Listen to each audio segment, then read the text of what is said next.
Hello दोस्तों, तो स्वागत करता हूँ आपका अपने यूट्यूब चैनल सेक्टर सॉल्यूशन में। उम्मीद करता हूँ आप अच्छे नहीं बल्कि बहुत अच्छे होंगे। तो आज की वीडियो का टॉपिक है एसबीआई इंश्योरेंस को लेकर कि अगर किसी भी पर्सन के पास एसबीआई का इंश्योरेंस है और उसको क्लेम करना चाहते हैं तो उसका क्या प्रोसेस होता है, कैसे फाइल बनाई जाती है और क्या क्या डॉक्यूमेंट लगाए जाते हैं। तो सभी कुछ इस वीडियो में हम बात करने वाले हैं। फॉर्म ए, फॉर्म बी और सी के वाई सी फॉर्म कैसे फिल किया जाता है वो भी हम इसी वीडियो में सीखने वाले हैं। बट उससे पहले अगर आप हमारे चैनल पर नया है तो चैनल को सब्सक्राइब और वीडियो को लाइक जरूर करना। तो चलिए सबसे पहले हम बात कर लेते हैं कौन कौन से ऐसे डॉक्यूमेंट है जो फाइल में लगाए जाते हैं, जो हमें क्लेम करते टाइम पर होने चाहिए। तो चलिए पहले डॉक्यूमेंट की लिस्ट देख लेते हैं। तो ये ऐसे डॉक्यूमेंट है जो आपके पास क्लेम के टाइम पर होने चाहिए, तभी आपकी पूरी फाइल मानी जाएगी, वरना आपका जो क्लेम है वो रिजेक्ट कर दिया जाएगा। तो सबसे पहले क्या है, पॉलिसी सर्टिफिकेट। जो भी आपने इंश्योरेंस ले रखा है उसका सर्टिफिकेट, उसका जो पॉलिसी सर्टिफिकेट होता है वो आपके पास में होना चाहिए। Form A, form B and C K Y C form, ये तीनों फॉर्म फिल होने चाहिए। Discharge summary card, DOPR, LAMA, referred slip, इनमें से कोई एक होना चाहिए। ये हॉस्पिटल से आपको मिल जाएगा। टेस्ट रिपोर्ट्स या चेकअप रिपोर्ट्स, जो भी टेस्ट रिपोर्ट हुई हैं या जो भी चेकअप हुए हैं उनकी reports. All pharmacy bills with sign stamp, जितने भी फार्मेसी के बिल्स हैं वो सारे होने चाहिए, परंतु उन पर स्टैम्प और साइन मौजूद होने चाहिए। हॉस्पिटल के main bill with sign stamp, जो भी हॉस्पिटल का मेन बिल है वो होना चाहिए और उस पर साइन स्टैम्प होनी चाहिए हॉस्पिटल की। अदर डॉक्यूमेंट की बात करें तो जो इंश्योर्ड पर्सन है, जो भी इंश्योर्ड पर्सन है तो उसके जो डॉक्यूमेंट्स लगाएंगे वो लगाएंगे आधार कार्ड, पैन कार्ड और उसकी बैंक पासबुक। अगर बैंक पासबुक नहीं है तो उसका कैंसिल चेक भी लगा सकते हैं। तो ये थे डॉक्यूमेंट की लिस्ट। अगर आप चाहते हैं तो इसका स्क्रीनशॉट ले सकते हैं। ये डॉक्यूमेंट होने चाहिए। जब आपके पास में ये सारे डॉक्यूमेंट होंगे तो आपको क्या करना होगा, एक फाइल में इनको सबको रख लेना है। अब क्लेम करने के दो प्रोसेस होते हैं, आप चाहते हैं तो ऑनलाइन भी क्लेम कर सकते हैं और दूसरा ऑफलाइन भी कर सकते हैं। ऑफलाइन जब करेंगे एजेंट के थ्रू होगा और ऑनलाइन आप खुद से भी कर सकते हैं। जब आप इन सारे डॉक्यूमेंटों को फाइल में इकट्ठा कर लोगे तो उसके बाद इसको स्कैन कर लेना। स्कैन कर लेने के बाद अब मैं आपको बता देता हूँ आपको करना क्या होगा। सिंपली आपको इस वेबसाइट पर आना होगा SBI General.in। जैसे ही आप इस पर आ जाओगे तो आपको क्या करना होगा, यहाँ पर रजिस्टर है क्लेम, यहाँ पर अपना क्लेम रजिस्टर्ड कर देना होगा। ये जो भी डॉक्यूमेंट है ये सारे डॉक्यूमेंट आपको अपलोड करने होंगे। या फिर अगर आप चाहते हैं एजेंट के थ्रू तो आपको नीड हेल्प पर क्लिक कर लेना। अगर आप हेल्थ इंश्योरेंस को क्लेम करना चाहते हैं तो आपको सिंपली इन नंबर पर कॉल करना होगा और आपको बताना होगा कि हम जो है इंश्योरेंस क्लेम करना चाहते हैं। तो आपको एजेंट आपको बता देगा कि आपको जो भी डॉक्यूमेंट है उसको स्कैन कर लेना और इस वेबसाइट इस ईमेल पर आपको उसका पीडीएफ सेंड करना होगा। तो आप जो है ऑनलाइन भी लगा सकते हैं क्लेम एप्लीकेशन फॉर्म, या फिर आप खुद से भी रजिस्टर कर सकते हैं और या फिर एजेंट के थ्रू भी आप कर सकते हैं। एजेंट के थ्रू करोगे तो ये सारे डॉक्यूमेंट एक फाइल में अटैच कर लेने हैं और उसको फाइल सबमिट कर देनी है। अगर कोई अदर इंश्योरेंस हो तो आपको सिंपली इस पर कॉल करना होगा और बताना होगा कि हम जो है अपना जो है क्लेम करना चाहते हैं, तो वो क्लेम का पूरा प्रोसेस बता देंगे और एजेंट भी आपको मिल जाएगा। तो इसी तरह से आप जो है क्लेम लगा सकते हैं। बात कर लेते हैं फॉर्म ए, फॉर्म बी और सी के वाई सी फॉर्म कैसे फिल करते हैं। तो चलिए मैं आपको पहले फॉर्म बता देता हूँ। तो ये देखिए, ये फॉर्म ए है। तो इसको फिल करने का प्रोसेस मैं आपको बताता हूँ। यहाँ पर डिटेल ऑफ प्राइमरी इंश्योर्ड, जो भी प्राइमरी इंश्योर्ड है, जो भी इंश्योर्ड पर्सन है, जो बीमार पर्सन है, उसकी यहाँ पर डिटेल आपको फिल करनी होगी। जैसे कि उसका पॉलिसी नंबर, उसने जो भी इंश्योरेंस ले रखा है उसका पॉलिसी का नंबर होगा वो यहाँ पर आपको फिल करना होगा। सर्टिफिकेट नंबर है तो वो फिल करना होगा। और फिर कंपनी या टीपीए आईडी नंबर है तो आपको वो भी फिल करना होगा। अगर सेल्फ खुद का है अगर सेल्फ खुद का इंश्योरेंस है तब उसमें टीपीए आईडी आपको नहीं मिलेगी। अगर एक ही इंश्योरेंस में काफी सारे पर्सन है तो उसमें सबकी टीपीए आईडी अलग अलग होती है, तो उसकी टीपीए आईडी यहाँ पर डालनी होगी। उसका नाम डालना होगा, उसका एड्रेस यहाँ पर फिल करना होगा, उसका सिटी बताना होगा, स्टेट और पिन कोड और फोन नंबर भी और उसकी ईमेल आईडी भी आपको यहाँ पर फिल करनी होगी। उसके बाद आपको यहाँ पर डिटेल ऑफ इंश्योरेंस हिस्ट्री, आपको यहाँ पर इंश्योरेंस हिस्ट्री भी बतानी होगी। अगर अदर कोई इंश्योरेंस आपने ले रखा हो तो आपको यहाँ पर बताना होगा, अन्यथा आपको यहाँ पर नो कर देना है। जैसे नो कर दोगे तो आपको ये फिल करने की कोई भी नीड नहीं है। Details of insured person hospitalise, अब यहाँ पर डिटेल देनी है, जो भी पर्सन हॉस्पिटलाइज हुआ है उसकी डिटेल यहाँ पर आपको फिल करनी होगी। ऊपर जो डिटेल फिल की थी वो इंश्योरेंस वाले पर्सन की फिल की थी, जो जिसके नाम पर इंश्योरेंस था। अब यहाँ पर हॉस्पिटलाइज जो भी हुआ है उसकी डिटेल यहाँ पर फिल करनी होगी। अगर वो सेल्फ खुद का है, खुद का ही इंश्योरेंस है, तब वो दोनों डिटेल सेम होंगी। तो यहाँ पर नाम डाल देना, जेंडर बता देना, उसकी एज, उसकी डेट ऑफ बर्थ, उसके रिलेशनशिप टू प्राइमरी इंश्योर्ड, जो प्राइमरी इंश्योर्ड है यहाँ पर जिसकी डिटेल दी है उसके साथ में इसका संबंध क्या है तो यहाँ पर बताना होगा। सेल्फ अगर वो खुद का है तो सेल्फ कर देना, स्पाउस है, चाइल्ड है, फादर है या मदर है या अदर तो स्पेसिफाई करना होगा, आपको यहाँ पर टिक करना होगा। ऑक्यूपेशन क्या है, सर्विस है, सेल्फ एम्प्लॉयड है, होम मेकर है, स्टूडेंट है, रिटायर्ड है, अदर है, प्लीज स्पेसिफाई, अगर कोई अदर है तो यहाँ पर स्पेसिफाई करना होगा। उसका एड्रेस डाल देना, सिटी, और यहाँ पर स्टेट, फोन नंबर और पिन कोड, ईमेल आईडी, ये सब कुछ फिल कर देना। जैसे ही आप इसको फिल कर देंगे तो नीचे आओगे तो यहाँ पर हॉस्पिटलाइजेशन की डिटेल आपको देनी होगी कि किस जो हॉस्पिटल था उसका जहाँ पर वो एडमिट हुए हैं तो उस हॉस्पिटल का नाम क्या है, वो यहाँ पर आपको फिल करना होगा। और रूम कैटेगरी क्या थी, डे केयर था, सिंगल ऑक्यूपेशन था, ट्विन शेयरिंग थे या फिर 3 और मोर बेड्स का रूम था, तो यहाँ पर आपको टिक कर लेना है। हॉस्पिटलाइजेशन ड्यू टू, किस वजह से हॉस्पिटलाइजेशन हुआ था, जो इंजरी थी या इलनेस था या मैटरनिटी थी, इस पर आपको टिक करना होगा। उसके बाद आपको नीचे आना है। नीचे आने के बाद यहाँ पर date of injury, date of disease first से डिटेक्टेड या डेट ऑफ डिलीवरी, आपको यहाँ पर वो डेट बतानी है जिस टाइम पर इंजरी दिखी थी, अगर है तो यहाँ पर फिल कर देना, अन्यथा आपको यहाँ पर इसको छोड़ देना। डेट ऑफ एडमिशन, किस टाइम पर वो डेट बतानी है जब एडमिट हुए थे उसका टाइम क्या था। और डेट ऑफ डिस्चार्ज, किस जब डिस्चार्ज हुए थे तब की डेट और उसका टाइम क्या था, ये आपको डिस्चार्ज सर्टिफिकेट पर आपको मिल जाएगा, जो डिस्चार्ज कार्ड दिया जाता है हॉस्पिटल से। इंजरी गिविंग गिव काउस, किस वजह से इंजरी हुई थी, सेल्फ इन्फ्लिक्टेड थे, रोड ट्रैफिक एक्सीडेंट से हुआ था या सब्सटेंस अब्यूज या अल्कोहल या कंजप्शन से हुआ था। अगर सेल्फ इन्फ्लिक्टेड जो भी है आप इसको टिक कर सकते हैं, अन्यथा इसको सब पे छोड़ सकते हैं। अगर आप यहाँ पर किसी भी पर भी टिक करते हैं तो आपको यहाँ पर बताना होगा, जैसे अगर आप एक्सीडेंट पे टिक करते हैं तो यहाँ पर मेडिकल लीगल बताना होगा, तो मेडिकल लीगल है तब तो यस करना, अन्यथा नो कर देना। रिपोर्टेड टू पुलिस, रिपोर्ट किया था, यस करना, नो करना।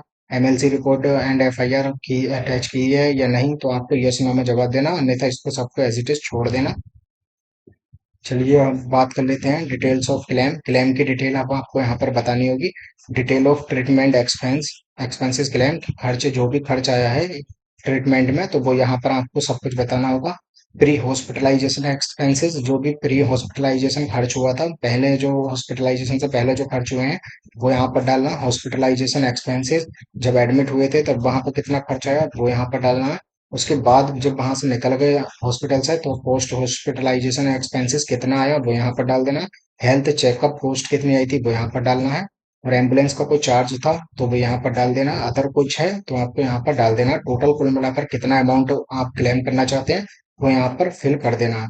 अगर जो भी आप यहाँ पर सिलेक्ट करते हैं या जो भी फिल करते हैं, प्री हॉस्पिटलाइजेशन या पोस्ट हॉस्पिटलाइजेशन या हॉस्पिटलाइजेशन एक्सपेंसेस, तो उनके डेज और यहाँ पर आपको बता देनी है कितने डेज वहां पर रहे थे और कितने दिन का आप जो क्लेम करना चाहते हैं, तो नीचे ये सिंपली आप इसको फिल कर सकते हैं। डिटेल ऑफ लमसम या कैश बेनिफिट क्लेम, अगर आप लमसम में क्लेम करना चाहते हैं या कैश बेनिफिट भी क्लेम करना चाहते हैं तो यहाँ पर आपको बताना होगा। हॉस्पिटल डेली कैश, कितना डेली कैश हॉस्पिटल में हुआ था वो। सर्जिकल कैश कितना हुआ था, अगर कोई सर्जरी हुई है तो उसका कितना कैश था वो। और क्रिटिकल, अगर कोई खतरनाक बीमारी थी तो उसका बेनिफिट लेना चाहते हैं, अगर आपके इंश्योरेंस में है तो क्रिटिकल इलनेस बेनिफिट पर भी आपको यहाँ पर भर दे फिल कर देना। और उसके बाद जो है यहाँ पर कोई कॉन्वेलेंसेंस है तो वो भर देना, अदर कुछ है तो वो फिल कर देना। और प्री पोस्ट हॉस्पिटलाइजेशन दोनों मिलाकर यहाँ पर लमसम में आप यहाँ पर डाल सकते हैं। उसके बाद यहाँ पर आपको क्लेम डॉक्यूमेंट सबमिटेड चेकलिस्ट, आपको यहाँ पर चेकलिस्ट पर क्लिक टिक करना होगा कि कौन कौन से डॉक्यूमेंट आप सबमिट कर रहे हैं। जैसे कि क्लेम फॉर्म डुली साइन, ये क्लेम फॉर्म ही है जो आप यह ये फिल कर रहे हैं तो ये डुली साइन होना चाहिए। जो भी इंश्योर्ड पर्सन है उसके साइन होने चाहिए इस पर, तो इस पर टिक कर देते हैं। Copy of the claim intimation if यदि any, copy of claim intimation है तो टिक कर दें। हॉस्पिटल का ब्रेकअप बिल है तो वो टिक कर दें। फार्मेसी के बिल आप लगाएंगे तो वो टिक करेंगे। ईसीजी अगर हुई है तो वो टिक कर देना। ऑपरेशन थिएटर के नोट्स हैं तो वो टिक कर देना। हॉस्पिटल के बिल हैं तो आप इस पर टिक कर देना। तो जो भी डॉक्यूमेंट आप यहाँ पर लगा रहे हैं तो उसकी चेकलिस्ट पर आप यहाँ पर टिक कर देना। अब बात आती है कि बिलों की, कि बिल हम कैसे इसमें फिल करेंगे, तो जो भी फार्मेसी के बिल हैं या जो भी मेन बिल है हॉस्पिटल का तो वो यहाँ पर आपको फिल करना होगा। हॉस्पिटल का मेन बिल का अमाउंट यहाँ पर डालना। प्री हॉस्पिटलाइजेशन बिल जितने भी हैं नंबर में यहाँ पर लिख देना और उसका अमाउंट यहाँ पर डाल देना। पोस्ट हॉस्पिटलाइजेशन का बिल कितने हैं वो नंबर में यहाँ पर लिख देना, उसका अमाउंट यहाँ पर डाल देना। फार्मेसी के बिल कितने हैं वो यहाँ पर लिख देना और उसका जो है अमाउंट यहाँ पर डाल देना। और यहाँ पर अगर बिल नंबर है तो बिल नंबर भी आप यहाँ पर मेंशन कर देना, उनकी डेट भी डाल देना और इशू बाई किसने इशू किया उनके नाम भी यहाँ पर आप फिल कर सकते हैं। वरना आप जो है यहाँ पर टोटल यहाँ पर इन pre hospitalisation, post hospitalisation, pharmacy bill और हॉस्पिटल का मेन बिल का अमाउंट यहाँ पर आप फिल कर सकते हैं। उसके बाद आती है पे डिटेल की, जो भी अमाउंट आप क्लेम करना चाहते हैं तो वो किसके अकाउंट में जाएगी। तो ये इंश्योर्ड पर्सन का जो भी इंश्योरेंस में आपने बैंक अकाउंट दिया था तो वो यहाँ पर फिल करना होगा। बैंक का नाम, बैंक का branch, bank account number, IFSC code, MICR number और पैन नंबर, ये फिल कर देना। जैसे आप ये फिल कर देंगे उसके बाद आते हैं नीचे डिक्लेरेशन पर।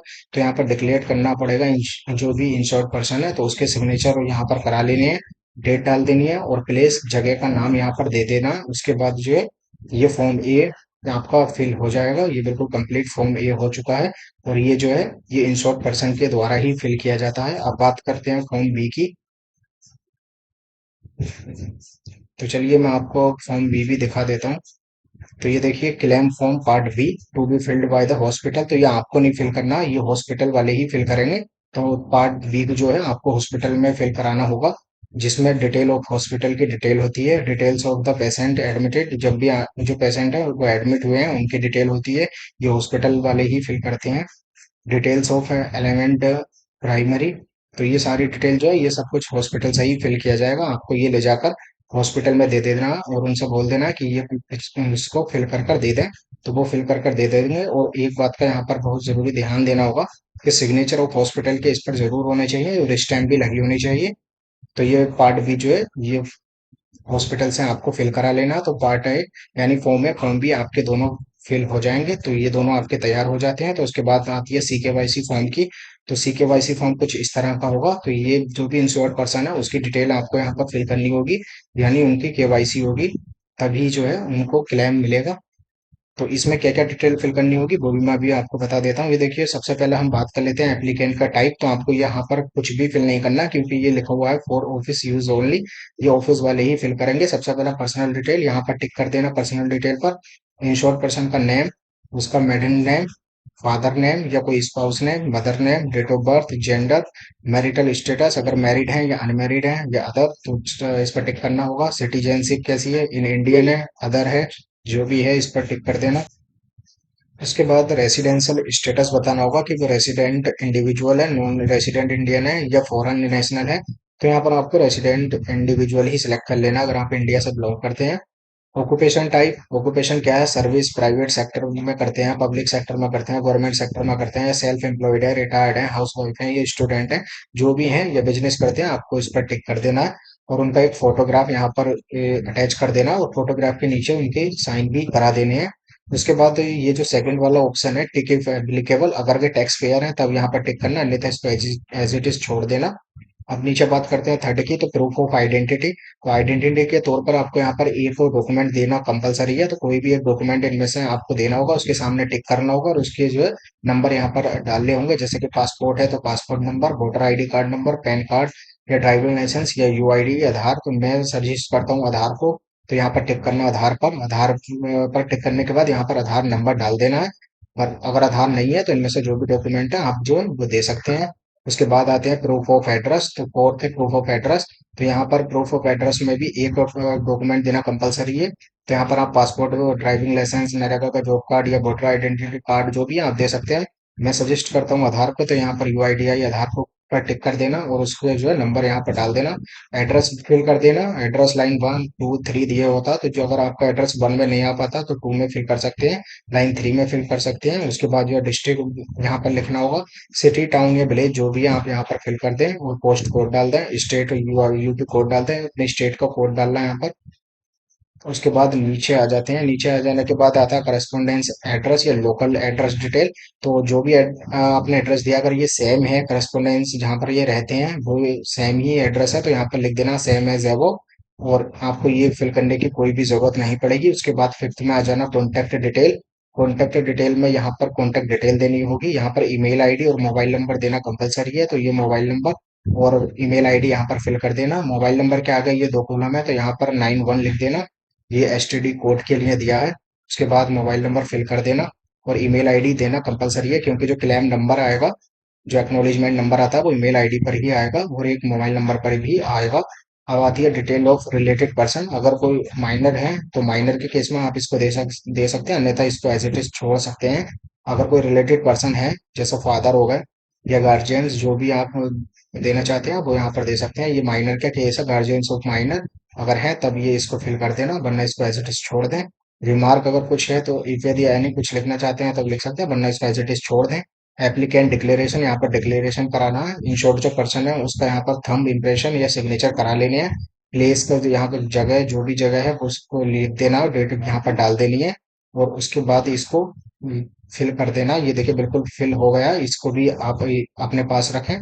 तो ये तीनों फॉर्म आपके पास हो जाएंगे। फॉर्म में जो आपको फिल करना है, फॉर्म भी हॉस्पिटल से फिल कराना, और CKYC फॉर्म, ये तीनों आपके पास जब डॉक्यूमेंट हो जाएंगे तो आपको इसको एक फाइल में रख लेना। और पॉलिसी सर्टिफिकेट की स्कैन कॉपी आपको रख लेनी है। डिस्चार्ज समरी कार्ड आपको उसमें रख लेना है। टेस्ट रिपोर्टें सारी रख लेनी है। ऑल फार्मेसी के बिल साइन हो गए आपको रख लेनी है। हॉस्पिटल का मैन बिल रख लेना है। आधार कार्ड, इंश्योर्ड पर्सन का पैन कार्ड और बैंक की पासबुक, ये सब कुछ रखने लेने के बाद आपको क्या करना होगा, सिंपली एजेंट से कांटेक्ट करना होगा। एजेंट से कांटेक्ट करने के लिए मैंने अभी आपको स्टार्टिंग में ही बता दिया था कि आपको नीड हेल्प पर क्लिक कर कर आपको इन नंबरों पर कॉल कर लेनी है। और हो सकता है ये स्कैन कॉपियां आप आपसे मेल पर ले लेते हैं और आपका जो क्लेम है वो सेटल कर देते हैं। आपका जो नंबर होता है, क्लेम नंबर, वो मिल जाता है। नहीं तो ये आपको एक एजेंट भेजेंगे आपके पास में, वो डॉक्यूमेंट वेरीफाइड करेगा। डॉक्यूमेंट वेरीफाइड करने के बाद जो है 4 दिन के बाद आपको एक क्लेम नंबर मिल जाएगा। इसका जो टाइम पीरियड होता है क्लेम अमाउंट प्रोसीड करने का, वो 30 डेज का होता है। तो 30 दिन के अंदर अंदर आपको अमाउंट मिल जाएगा। अगर आप खुद से करना चाहते हैं तो रजिस्टर ऑन क्लेम पर क्लिक कर देना। रजिस्टर ऑन क्लेम पर क्लिक करने के बाद जो भी डिटेल मांगे आप फिल करते चले जाना। जो डॉक्यूमेंट अपलोड करने के लिए बोले वो डॉक्यूमेंट अपलोड कर देना। उसके बाद जब सबमिट हो जाएगा आपके पास में एक क्लेम नंबर आ जाएगा, तो आपको सिंपली क्लेम स्टेटस पर क्लिक करना है।